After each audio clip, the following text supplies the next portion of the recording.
দৌলাখাল আৰক্ষীৰ বৃহৎ সফলতা বৃহৎ পৰিমাণৰ সন্দেহযুক্ত হেৰোইন সহোৱাতক প্ৰতিপত্তি নলবাৰী জিলাৰ দৌলাখাল আৰক্ষী জালত পৰিছে দুটাকৈ ড্ৰাগছ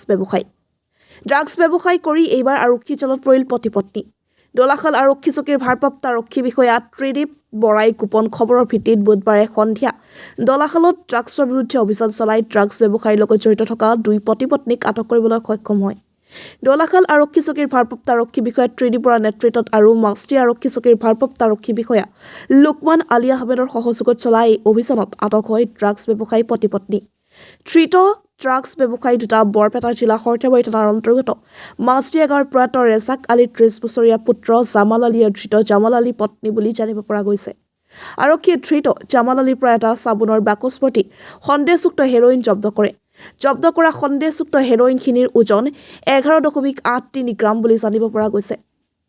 ড্ৰাগছৰ ব্যৱসায়ীত ব্যৱকৃত পালচাৰ বাইকখনো জব্দ কৰে আৰক্ষীয়ে ধৃত প্ৰতিপত্নীৰ বিৰুদ্ধে আৰক্ষীয়ে মুকালমুৱা থানাত নিজাববীয়াকৈ গোচৰ ৰুজু কৰিব বুলি জানিব পৰা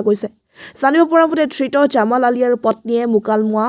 দিশৰ পৰা এখন পালচাৰ বাইকেৰে দৌলাখাল দিশলৈ সন্দেহযুক্ত হেৰোইন কঢ়িয়াই অনা অৱস্থাত আৰক্ষীয়ে চলাইছিল অভিযান দৌলাখাল আৰক্ষী চকীৰ ভাৰপ্ৰাপ্ত আৰক্ষী বিষয়া ত্ৰিদীপ বৰাই অনুসৰণ কৰি আহিছিল ড্ৰাগছ কঢ়িয়াই অনা বাইকখন আনহাতে দৌলাখাল আৰক্ষী চকীৰ সন্মুখত বেৰিকেড লগাই খাপ পিটি আছিল মাছটি আৰক্ষী চকীৰ ভাৰপ্ৰাপ্ত আৰক্ষী বিষয়া লুকমান আলীয়ে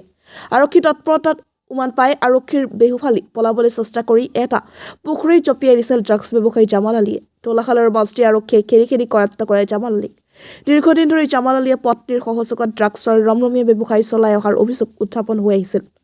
মুকালমুৱাৰ প্ৰসুৰজিৎ পাঠকৰ report north east frontier news अरे फर्मुला है सब कुछ আছে ব্যাপাৰী মানুহ না ব্যাপাৰী মানুহ ফৰ্মুলা সবে থাকে সাইন কৰিব নাজানে সাইন কৰিব নাজানে মানুহ আছে দাদা মোবাইল ভিডিঅ' কৰা মন কৰিছে